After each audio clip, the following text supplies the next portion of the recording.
Udah enggak lagi. Sudah tidak lagi, Pak Ustadz? Sejak peristiwa itu udah enggak lagi. Ya. Ini paling sering terjadi, Pak Ustadz. Ketika suaminya terpuruk, kemudian akhirnya berhasil, kemudian setelah berhasil dia lupa nih dengan istri pertamanya, bahkan dia lebih condong ke selingkuhan atau istri keduanya nih, Pak Ustadz. Ya. Ibu, saya ikut prihatin terhadap kasus yang menimpa Ibu. Ya. Mudah-mudahan ini menjadi bagian dari ujian hidup Ibu menghadapi kenyataan. Kalau Ibu sabar, Ibu tawakal sambil mohon doa kepada Allah, mudah-mudahan kesabaran Ibu, keikhlasan Ibu menerima semuanya itu pada ujungnya akan mendapat balasan dari Allah. Amin ya Allah. Dan ini menjadi cermin bagi kita semua, Mas Farid, ya, bahwa cinta yang berlebihan, cinta yang membutakan, itu ternyata bisa berakibat tidak baik di kemudian hari. Sampai ibu ini karena saking cintanya kepada suami, sudah lama menjanda, tiba-tiba mendapat perhatian, mendapat suami, sampai akhirnya khilaf. Jadi ibu bukan ini kebodohan, mungkin kekhilafan lebih tepatnya ya Ibu ya, kekhilafan Ibu sehingga menyerahkan segala-galanya, menyerahkan semuanya kepada orang yang dicintai dengan penuh percaya. Jadi ini saya prihatin karena di sini sebetulnya Mas Farid ada hak anak yatim itu sebetulnya. Nah, dulu kalau Ibu mungkin sebelum itu ada konsultan atau ada teman curhat atau ada teman yang diajak ngobrol atau ustadz yang biasa diajak diskusi, mungkin kejadiannya tidak seperti ini karena di dalamnya ini ada hak anak yatim yang mestinya harus dikelola dulu, harus diberikan dulu gitu ya. Nah, tapi ini ya sudahlah, ini sudah terlanjur, semuanya sudah terjadi ya. Ibu memang layak menyesali, tapi jangan larut hanyut dan larut dalam penyesalan. Ini dijadikan bahan muhasabah, sebaiknya kita berpikir ke depan karena ibu juga harus hidup dengan anak, hidup dengan suami. Saya tidak tahu hubungan berikutnya ini kayak apa, ya sejauh mana, dan yang ibu inginkan bagaimana, apakah ingin terus dengan suami ini dalam suasana seperti itu atau bagaimana? Gitu. Pak Ustadz, seberapa besar sih bagi orang yang mengambil hak anak yatim? Wah, luar biasa Mas. Ini disebutkan dalam beberapa ayat dan itu peringatannya sangat keras. Satu surat Al-Ma'un misalnya, ara'aital ladzi yukadzibu biddin fadzalikal ladzi yad'u yatim. Pertama, orang yang menyia-nyiakan anak yatim, menyia-nyiakan doang loh, nggak sampai mengambil hartanya gini ya. Itu aja sudah dianggap orang yang mendustakan agama. Itu. Di surat yang lain juga disebutkan wala taqrabu amwalal yatimi illa billati ahsan. Mendekati harta anak yatim aja tidak boleh, kecuali jika itu akan ditata, akan diatur untuk kebaikan anak yatim itu sendiri sampai dia dewasa.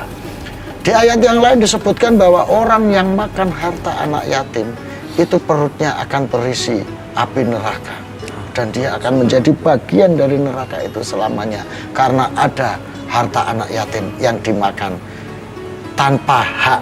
Kalau maksudnya begini, di Islam itu boleh Anda memakan harta anak yatim itu sekedarnya dalam rangka untuk mengembangkan atau menata atau memanage harta itu. Misalnya Mas Farid ada berapa anak yatim, dia punya harta dikelola, itu sebagian boleh dimakan sewajarnya hanya untuk istilahnya biaya pengelolaan atau apa itu boleh. Sama halnya dengan badan amil zakat itu. Jadi posisi amil lah kira-kira seperti itu, sehingga dia punya hak untuk mengambil itu secara tidak berlebihan sesuai. Jadi ini Masya Allah. Oke, Mbak, kira-kira tahu nggak sih kenapa suami selingkuh? Pernah bertanya nggak alasannya apa? Maaf ya Ustadz, saya juga menyalahkan diri saya. Mungkin itu kesalahan saya. Saya terlalu sibuk keluar kota. Kemarin karena motivasinya itu sumber dana itu cuma dari saya. Saya punya keinginan besar. Anak-anak dia sudah saya anggap seperti anak sendiri, itu bisa sekolah sampai setinggi-tingginya. Saya akan berjuang, makanya banyak tugas luar kota itu saya ambil. Nah ini tuh mungkin kesalahan saya, banyak meninggalkan dia untuk keluar kota. Tapi pure untuk tugas. Itu cari duit buat saya dan keluarga dia. Dan mungkin itu kali yang membuat akhirnya dia mencari wanita lain. Oh, Ustadz, mungkin ini Mbak Ati merasa ini bagian dari introspeksinya dia. Iya. Tapi tetap segala sesuatu kan harus bisa dikomunikasikan, ya Pak Ustadz ya. Betul. Nah, lalu buat Pak Ustadz sendiri nih, di mata Islam sendiri, ketika istri mulai sibuk sering keluar kota untuk mencari rezeki, gimana nih Pak Ustadz komentarnya, Pak? Itulah sebetulnya ajaran Islam kan mengatur bahwa laki-laki itu adalah kepala rumah tangga.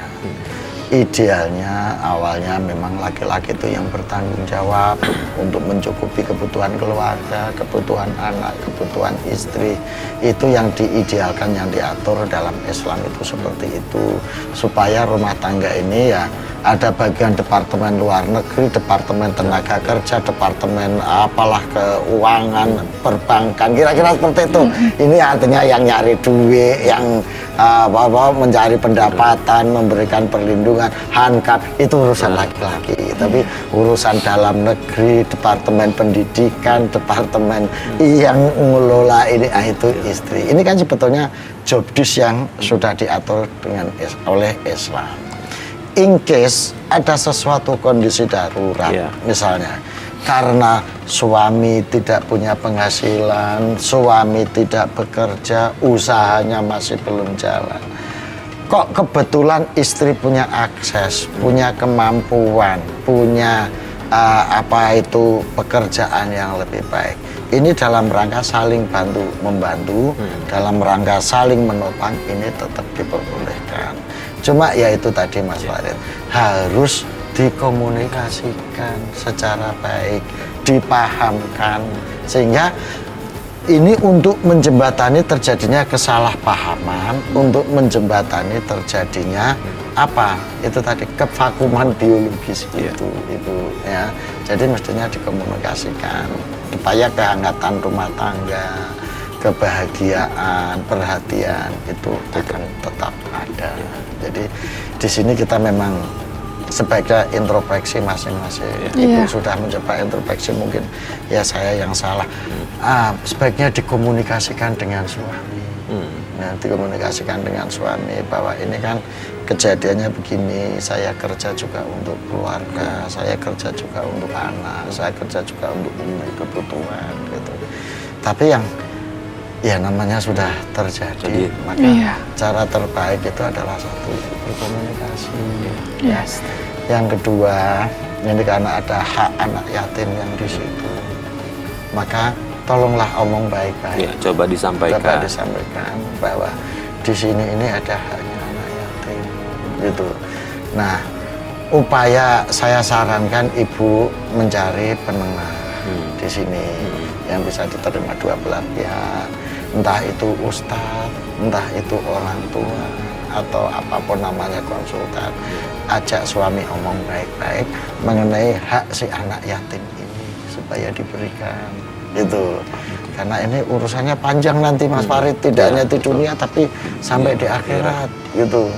Jadi ini saya lebih concernnya ya satu ke yang utama nasib anak yatim ini, yang haknya diambil, haknya bahasa kasarnya dirampas oleh ini.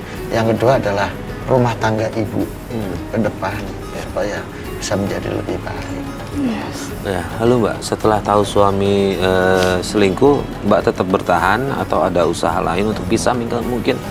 Awalnya saya mencoba bertanya baik-baik ke beliau, tetapi selalu jawabannya cuma emosi, marah, dan bilang nggak ada. Malah saya dianggap lancang karena pegang handphone itu. Karena suasana makin panas, sudah tidak ada titik temunya, akhirnya saya memilih untuk meninggalkan rumah dia dulu untuk sementara. Saya pulang ke rumah saya itu. Dan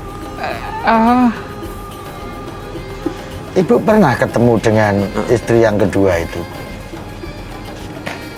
Saya dilabrak. niat saya mencari itu secara face to face sih nggak ada sebenarnya Ustadz. Karena saya masih menjaga anak-anak saya. Apa kata anak, baik anak kandung maupun anak tiri itu saya masih jaga. Jangan sampai mereka malu punya ibu seperti saya yang ribut di jalanan. Jadi saya cuma mencari tahu dari sosial media tentang beliau, tentang selingkuhan suami saya. Tetapi belum seutuhnya saya tahu tentang selingkuhannya. Saya malah didatengin sama selingkuhannya dan saya dilabrak. Itu yang saya bingung.